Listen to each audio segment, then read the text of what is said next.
జిఎన్ఆర్టీవీకి స్వాగతం. ముందుగా ముఖ్యాంశాలు. తాడేపల్లిలోని పార్టీ కేంద్ర కార్యాలయంలో వైఎస్ఆర్సీపీ స్టేట్ ఎస్సీసీఎల్ అధ్యక్షులు మాజీ MLA TJ Sudhakar Babu press meet.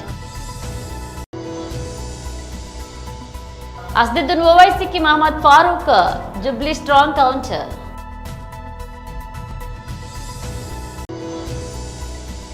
మాజీ ఎంపీ డాక్టర్ బూరా నరసింహ గౌడ్ మీడియాతో మాట్లాడారు.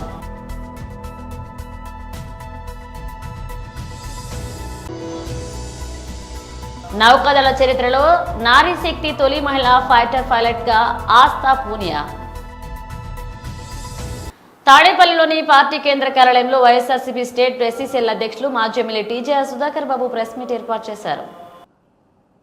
పోనీ ప్రతిపక్ష పార్టీలకు సంబంధించో లేదా ఆనాటి ముఖ్యమంత్రి జగన్మోహన్ రెడ్డి గారి సమయంలో ఏదన్నా ఒక ప్రమాదం జరిగితే దాన్ని జగన్మోహన్ రెడ్డి గారు చేపించినట్లు, జగన్మోహన్ రెడ్డి గారు కావాలని చేసినట్లు, జగన్మోహన్ రెడ్డి గారు స్పృహలో ఉండే వాటన్నిటిని అంగీకరించినట్లుగా ఓ దుష్ట రాజకీయాలను, శవ రాజకీయాలను చంద్రబాబు నాయుడు ఈ రాష్ట్రంలో చేయటాన్ని ఈ రాష్ట్ర ప్రజలకు దృష్టికి తీసుకొస్తున్నాము. జగన్మోహన్ రెడ్డి గారు పల్నాడు పర్యటన అనటంతోనే చంద్రబాబుకి అర్థమైపోయింది అది ఓ మ్యాసివ్ మాస్ వస్తారు. జగన్ అంటే పల్నాడు ప్రాంతంలో విపరీతమైన పిచ్చి ప్రేమ కలిగినటువంటి కార్యకర్తలు, నాయకులు, ప్రజలు, రైతులు, మహిళలు ఉన్న ప్రాంతం.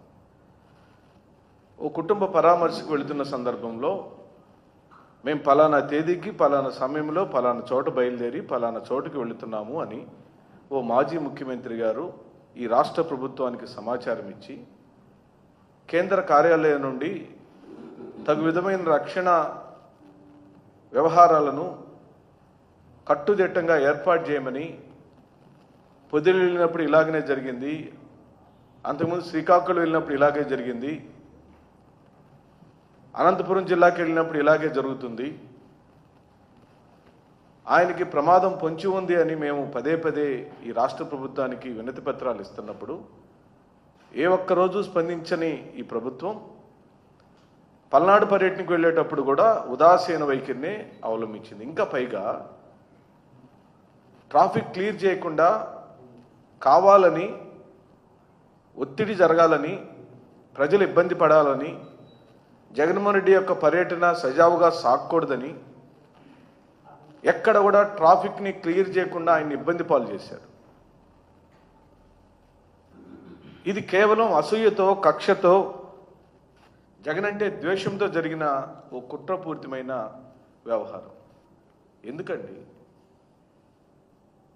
నువ్వు పరామర్శించవు, నువ్వు పట్టించుకోవు, ఈ రాష్ట్రం ఏమైపోయినా నీకు సంబంధం లేదు, అమరావతిలో భూములు వ్యాపారం జరిగితే చాలు, నీ అనునాయులకు భూములు కట్టబెడితే చాలు, నువ్వు అలజడి సృష్టించటం, మీడియాలో అనవసరమైనటువంటి వ్యవహారాలను గగ్గోలు పెట్టించటం, ఆంతరంగికంగా నువ్వు చేసుకునే వ్యాపారాలన్నిటినీ నీ గుత్తేదారులకు పనులను కేటాయించటం, దాని మీద నువ్వు బిజీగా ఉండటం.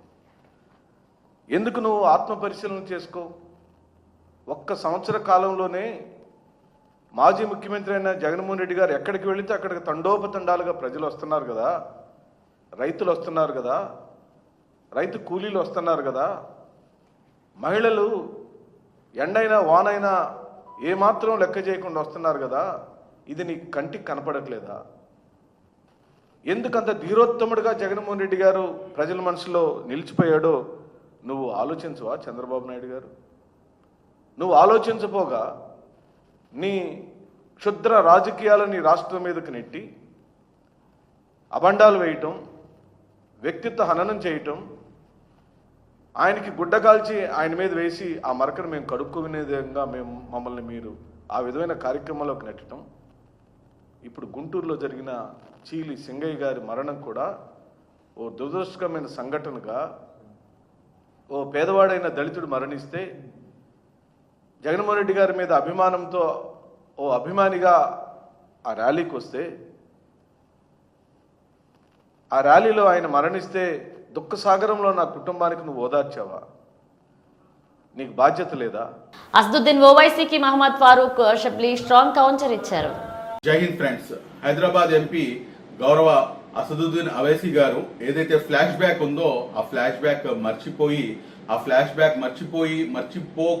మర్చిపోలేకుండా ఉన్నటువంటి ఫ్లాష్ బ్యాక్ ని గుర్తు చేసుకుంటూ తెలుగుదేశం పార్టీపై అక్కసు కక్కడం అనేది ఆయనకి ఒక సర్వసాధారణంగా తయారైంది. ఇక్కడ కొన్ని అంశాలు మీతో చర్చించాల్సినటువంటి అవసరం ఉంది. అదేంటంటే, మీరు తెలుగుదేశం పార్టీకి మేము ఏమైనా మాట్లాడితే కనుక మీరు ఏదో తెలుగుదేశం పార్టీ వకాలు తప్పించుకుని వస్తారు అంటే, ఎస్, డెఫినెట్లీ తెలుగుదేశం పార్టీ వకాలు తప్పించుకుంటాం. దానికి కారణం ఏంటంటే, ఎన్నికల కన్నా ముందు చాలా బాహాటంగా మైనార్టీ హక్కుల పరిరక్షణ సమితి తెలుగుదేశం పార్టీకి మద్దతు పలికింది.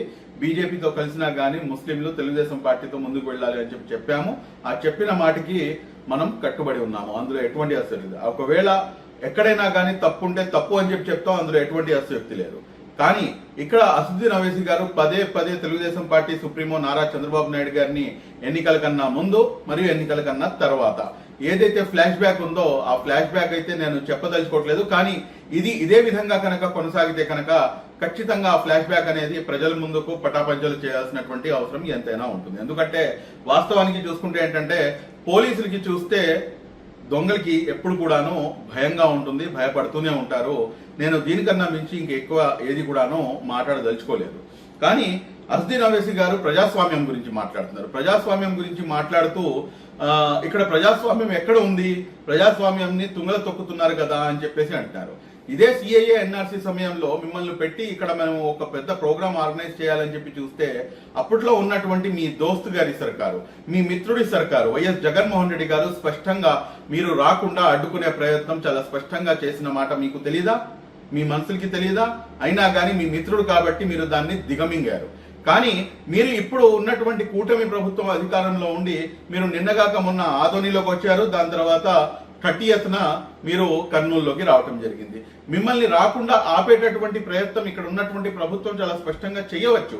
కానీ ఏదైతే ముస్లిం మైనార్టీ యొక్క మనోభావాలు ఉన్నాయో, నాన్ ముస్లిమ్స్ అనేది దీంట్లోకి తీసుకోవడం అనేది కరెక్ట్ కాదు అని చెప్పేసి గౌరవ supremo Telugu Desam party supremo Nara Chandrababu Naidu గారు కూడాను అదే ఆలోచిస్తున్నారు. కాబట్టి మిమ్మల్ని ఎక్కడ కూడాను రాష్ట్రంలో ఎక్కడ ఎటువంటి కార్యక్రమం నిర్వహించినా గానీ దేనికి కూడాను అడ్డంకులు చెప్పకుండా ప్రతి దానికి కూడాను పర్మిషన్స్ అనేది రాజ్యాంగబద్ధంగా ప్రజాస్వామ్యబద్ధంగా ఇస్తూ వస్తున్నారు. ఈ విషయాన్ని ప్రతి ఒక్కరు కూడాను గమనించాలి.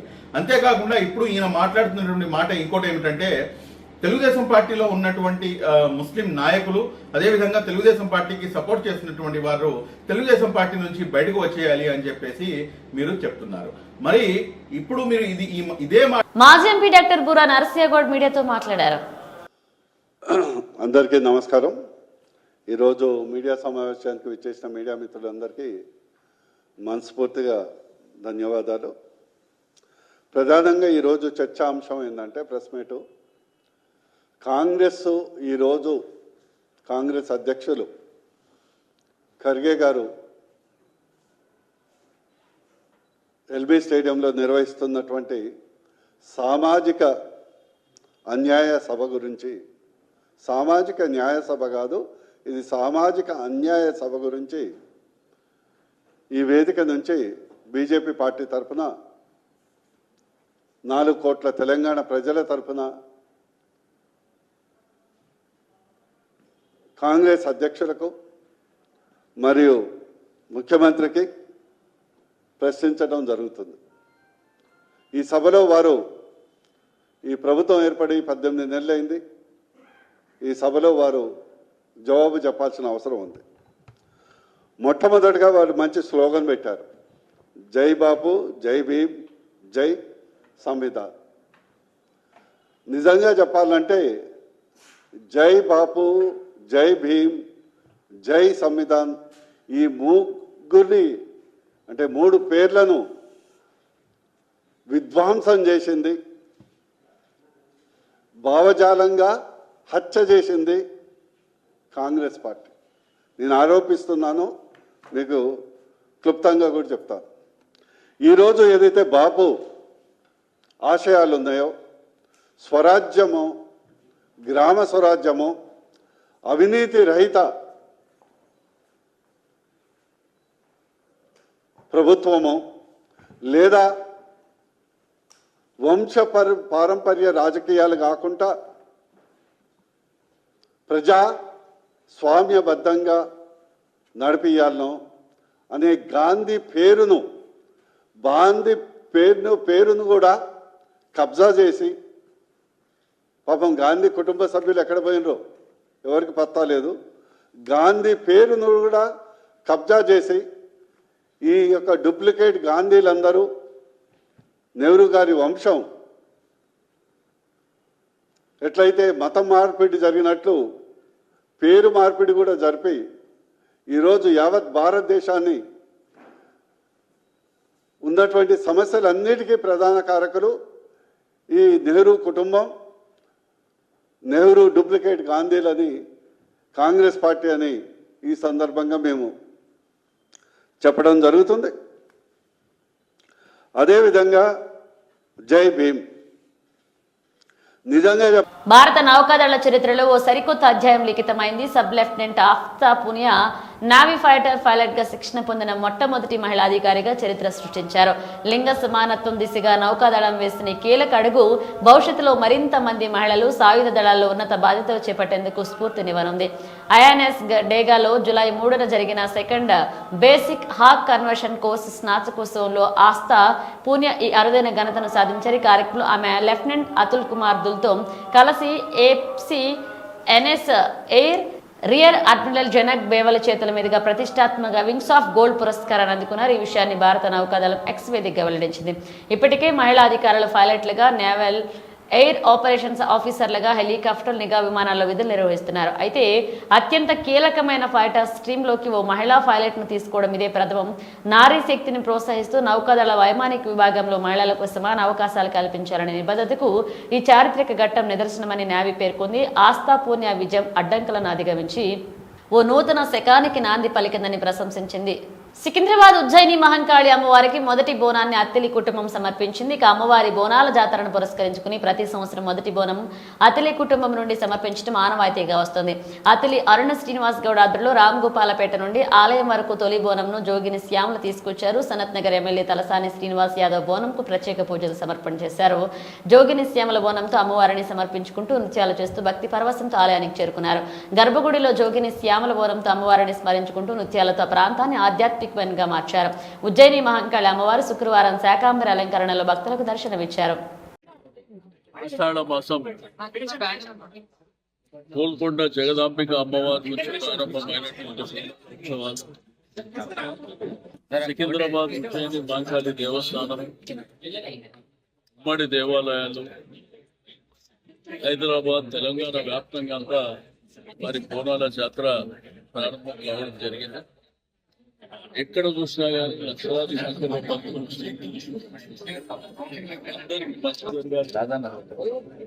సపాటమైనటువంటి వర్షాలు పడాలి, అందరూ సుఖ సంతోషాలతో ఆరోగ్యాలతో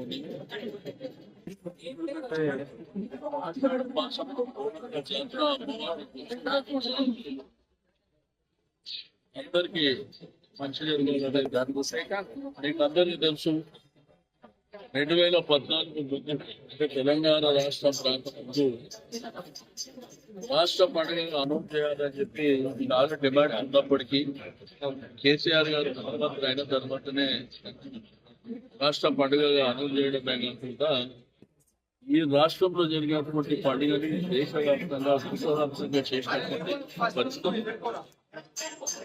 దగ్గర హైదరాబాద్, గ్రేట్ హైదరాబాద్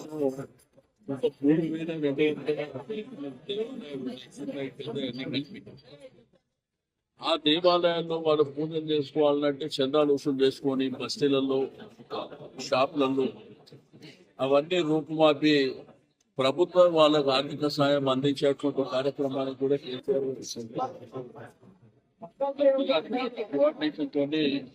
మరి పండుగ ఈ రోజు విశ్వవ్యాప్తమైంది. ఈ మాధ్యమాల ద్వారా ప్రపంచంలో ఉన్నటువంటి తెలుగు వాళ్ళందరూ కూడా తీసుకుంటున్నారు. ఏంటి మహంకాళి జాతర ప్రత్యేకత, ఇంపార్టెన్స్ ఏంటి అనేటువంటిది చూస్తున్నట్టు.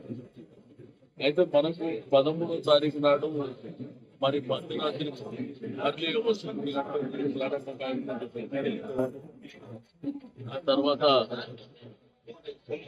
తొట్టెల ఊరేగింపులు, శివసత్తులు, ఆ తర్వాత పలార మండల ఊరేగింపులు, నెక్స్ట్ డే మండే నాడు మార్నింగ్ భవిష్యవాణి చెప్పడం, భవిష్యవాణి తర్వాత అంబారి ఊరేగి, ఆ తర్వాత మళ్ళీ యథావిధిగా పలాను పట్ల ఊరేగించుకొని సోమవారం రాత్రికి ఈ కార్యక్రమం అంతా ముగిస్తుంది. అది 13-14. మళ్ళీ ఒకటి 3 సిట్టింగ్ ఉమ్మడి దేవాలయాలతో పాటు హైదరాబాద్, సికింద్రాబాద్ అంతా కూడా ఈ యొక్క కార్యక్రమాలు చేస్తున్నాయి. మొన్ననే పల్కపేట తప్ప అమ్మవారి కళ్యాణం కూడా చాలా బ్రహ్మాండంగా జరిగినది. అయితే పండుగలకు తెలంగాణ ప్రభుత్వం వచ్చిన తర్వాత ఒక ఇంపార్టెన్స్ కేసు. ఆషాఢ మాస సందర్భంగా గోదావరికని ఆర్టీసీ యాజమాన్యం స్పెషల్ ప్యాకేజీలతో కూడిన యాత్రలకు బస్సులను నడపడానికి సిద్ధపడింది. ఈ మేరకు శుక్రవారం యాత్రలకు సంబంధించిన ప్యాకేజీ టూర్ కరపత్రాలను Ramagundam MVA Santosh Kumar Reddy, urologist doctor Kundaram Gopichand Khan చేతుల మీదుగా ఆవిష్కరించారు. ఈ సందర్భంగా డిపో మేనేజర్ మాట్లాడుతూ ఆషాఢ మాసంలో ప్రయాణికుల యాత్రలకు వెళ్లడానికి ఆర్టీసీ యాజమాన్యం గోదావరికని డిపో నుండి వివిధ యాత్రలకు ప్రత్యేక బస్సులను నడుపుతున్నారని వెల్లడించారు. అందుకు సంబంధించిన కరపత్రాలను ఆవిష్కరించడం జరిగిందన్నారు. గోదావరికని నుండి అరుణాచలంకు, శ్రీశైలంకు, అన్నవరం, సింహాచలంకు, ముంచింతల్, చిలుకూరి బాలాజీలకు, యాదగిరిగుట్ట, స్వర్ణగిరి యాత్రలకు ప్రత్యేక బస్సులను నడపడం జరుగుతుందని, ప్రయాణికులు సురక్షితంగా యాత్రలను తిరగడానికి, తొందరగా దర్శనం కావడానికి ఆర్టీసీలోని యాత్రలకు వెళ్లాలని కోరారు.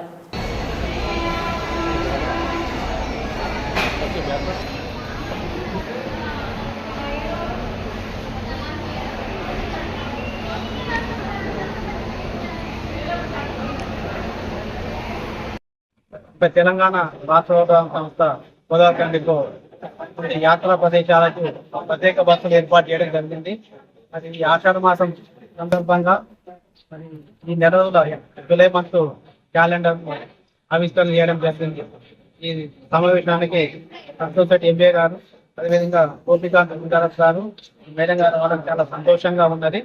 మరి దీనికి ప్రత్యేకమైన ధన్యవాదాలు తెలియజేస్తూ, మరి ఈ జూలై క్యాలెండర్ లో అరుణాచలం యాత్రకు గోదావరి ఏసీ బస్సు అందించడం జరుగుతుంది. మరి గతంలో కూడా సూపర్ లగ్జరీ బస్సులు, ఏసీ బస్సులు ప్రొవైడ్ చేయడం జరిగింది.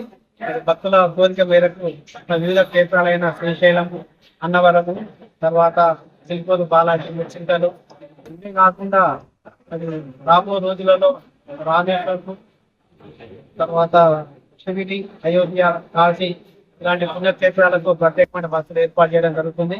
కాబట్టి గోదావరికని పెద్దపల్లి జిల్లా వాసులందరూ మరి యాత్రా ప్యాకేజ్ దీనిని సద్వినియోగం చేసుకొని ఈ యొక్క పుణ్యక్షేత్రం దర్శించుకోవాలని, ఇదే కాకుండా మీ బృందం కానీ లేకుంటే మీ టీమ్స్ ఎవరైనా ఒక 25 నుండి 30 మంది కనుక వచ్చి మీరు ఏ చోటికి ప్రయాణం అడిగినా, ఏ ప్రాంతానికి అడిగినా కూడా మేము బస్సులు ఎక్కడానికి సిద్ధంగా ఉన్నాము. కాబట్టి మా ఎంపీ గారి కొత్త టూరిజం ప్యాకేజీ స్టార్ట్ చేయడం జరిగింది.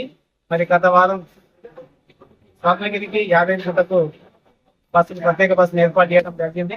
అది పోయిన భక్తులందరూ చాలా హ్యాపీగా ఉన్నారు. మరి 50 గుంటలు కేవలం 15 నిమిషాల్లో దర్శనమైందని చెప్పి చాలా చాలా హ్యాపీగా ఫీల్ అయినారు. కాబట్టి మా ఆర్టీసీ వాళ్ళు కూడా అక్కడ గైడ్ ఉంటారు కాబట్టి మీకు దర్శనం కానీ అవి కానీ చాలా సులభంగా అవుతున్నాయి. పోయిన వాళ్ళందరూ కూడా చాలా హ్యాపీగా ఉన్నారు. చాలా వివిధ నుండి రహమతాబాద్ కూడా కొంతమంది అడగడం జరిగింది. కాబట్టి ఈ టూరిజం ప్యాకేజ్ ని అందరూ సద్వినియోగం చేసుకోవాలని మరి ఈ కార్యక్రమం చేసిన డాక్టర్ తర్వాత రమాకాంత్ గారికి, అలాగే ఎంఏ గారికి ధన్యవాదాలు తెలుపుతున్నాను. మీడియా మిత్రులకు అందరికీ కూడా పేరు పేరు అందరికీ ధన్యవాదాలు. Thank you. తమిళనాడు రాజకీయాల్లో ప్రముఖ సినీ నటుడు దళపతి విజయ్ తన జోరు పెంచారు. రాబోయే 2026 అసెంబ్లీ ఎన్నికలే లక్ష్యంగా ఆయన స్థాపించిన తమిళగ వెట్రి కళగం పార్టీ కీలక ప్రకటన చేసింది. పార్టీ ముఖ్యమంత్రి అభ్యర్థిగా వ్యవస్థాపక అధ్యక్షుడు అయిన విజయ్ను ఎన్నుకుంటున్నట్లుగా అధికారికంగా ప్రకటించింది. ఈ మేరకు పార్టీ కార్యనిర్వాహక మండలి సమావేశం ఏకాగ్రీవంగా తీర్మానించినట్లుగా వెల్లడించింది. ఇటీవల రాజకీయాల్లోకి అడుగుపెట్టిన విజయ్ టీవీకే పార్టీని స్థాపించి తొలి మహానాడు ద్వారా తన సిద్ధాంతాలను, ఆశయాలను ప్రజలు ముందుంచారు. 2026 ఎన్నికల్లో తమ పార్టీదే గెలుపని ఆయన ధీమా వ్యక్తం చేశారు. రానున్న ఎన్నికల్లో ఏ పార్టీతోనూ పొత్తు పెట్టుకోకుండా ఒంటరిగానే పోటీ చేస్తామని గతంలోనే స్పష్టం చేశారు. ఈ సందర్భాన్ని విజయ్ గతంలో చేసిన వ్యాఖ్యలు ప్రాధాన్యం సంతరించుకున్నాయి. రాజకీయాలు సినిమాలా కాదని ఇది చాలా సీరియస్ వ్యవహారమని ఆయన అన్నారు. తనకు రాజకీయ అనుభవం లేకపోయినా భయపడి వెనక్కి తగ్గే ప్రసక్తే లేదని తేల్చి చెప్పారు. ప్రజల సంక్షేమం కోసమే తన సినీ జీవితాన్ని వదులుకుని రాజకీయాల్లోకి వచ్చానని, వారి కోసమే తన పోరాటం ఉంటుందని విజయ్ స్పష్టం చేశారు. తాజా ప్రకటనతో తమిళనాడు రాజకీయాల్లో విజయ్ తన స్థానాన్ని మరింత పదిలం చేసుకున్నారు. బులెటిన్ ముగించే ముందు హెడ్లైన్స్ మరోసారి. తాడేపల్లిలోని పార్టీ కేంద్ర కార్యాలయంలో వైఎస్ఆర్సీపీ స్టేట్ ఎస్సీ సెల్ అధ్యక్షులు మాజీ MLA TJR Sudhakar Babu press meet. Asaduddin ఓవైసీకి Mohammed Farooq jubilee strong counter.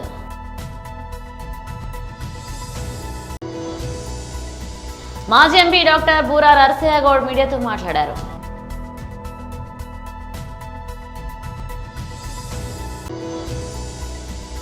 నౌకాదళ చరిత్రలో నారీ శక్తి తొలి మహిళా ఫైటర్ పైలట్ గా ఆస్థా పూనియా. ఇవి బులెటిన్ అప్డేట్స్. మరిన్ని అప్డేట్స్ తో మళ్ళీ కలుద్దాం.